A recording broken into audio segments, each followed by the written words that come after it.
you said, our defense is real good. I'm just glad our offense, we were making shots, so I'm glad we put it on top. How was Hugh's handstand tonight? He held it for about 5-6 seconds. You know, it's one of the best ones I've seen. So I'm thinking he might just stay up there the whole time. We get the next one. So I'm looking forward to seeing it. Perk, has it sunk in yet that you're 40 minutes away from a national championship? I mean, it really hasn't sunk in that we're still here to me. You know, I know we're on a mission right now. I haven't really took the time to let it soak in. You know, but once I do that, if this 40 minutes pays off for us, you know, I'll be one of the happiest guys on earth with no complaints. Yeah, how do you handle this moment? Obviously, you're very excited to be the national championship, but also the next biggest game is coming up in 48 hours. I think it's just the same message you had all year. You know, no matter who's in front of us, one game at a time. You know, 40 minutes.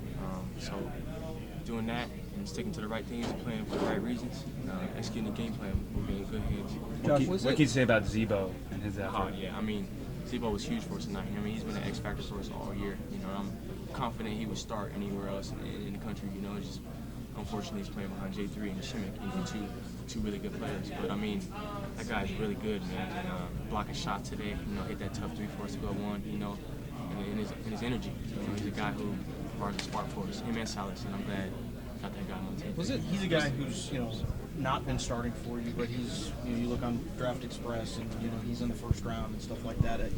How has it been for him to sort of have to take a kind of a backseat role on this team, despite kind of that height? I honestly think he understands. You know, I bet he's thankful he gets the opportunity to practice against Shimmick and J3 every day. You know, at the end of the day, he's getting better, and it doesn't really matter because he's a team guy, and he's one of our brothers. You know, and he wants the best for everybody. And if he has to sacrifice some minutes for us, he's fine with that. You know, and I think that's just the message going for our whole team.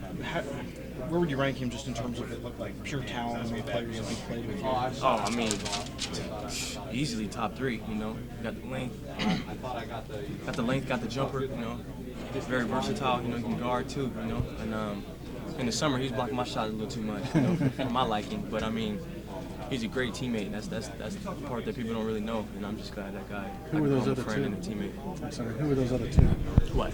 You said he's top 3. Oh, don't do that to me right now. Okay.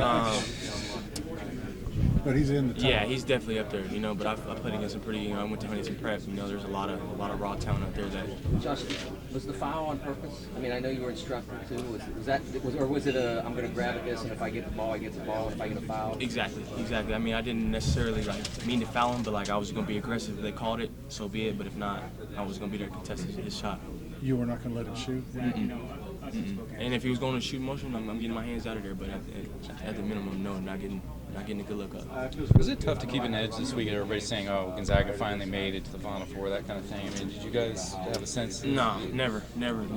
Same kind of feeling this weekend. Yeah, I mean, well, I still feel like we don't get the respect we deserve. You know, exactly. You know, we were 1 seed, and they didn't believe we should have been 1. You know, and I just think the chips we have on our shoulder are getting bigger and bigger every game. You know, and we're this much closer, they're even getting bigger, you know. So I'm just glad the guys on our team feel the same way I do. We're hungry, you know. And just because we're this close, we're not done yet. What does Chauncey mean?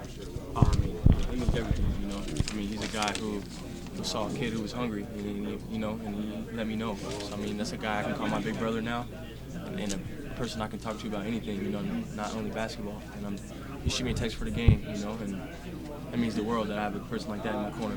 So he's still the king of Perkins? Yeah, he still is. You know, he'll always have that crown, you know.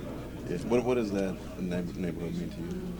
I mean, I grew up there, you know, and it means everything. You know, there's a lot of guys, a lot of talent.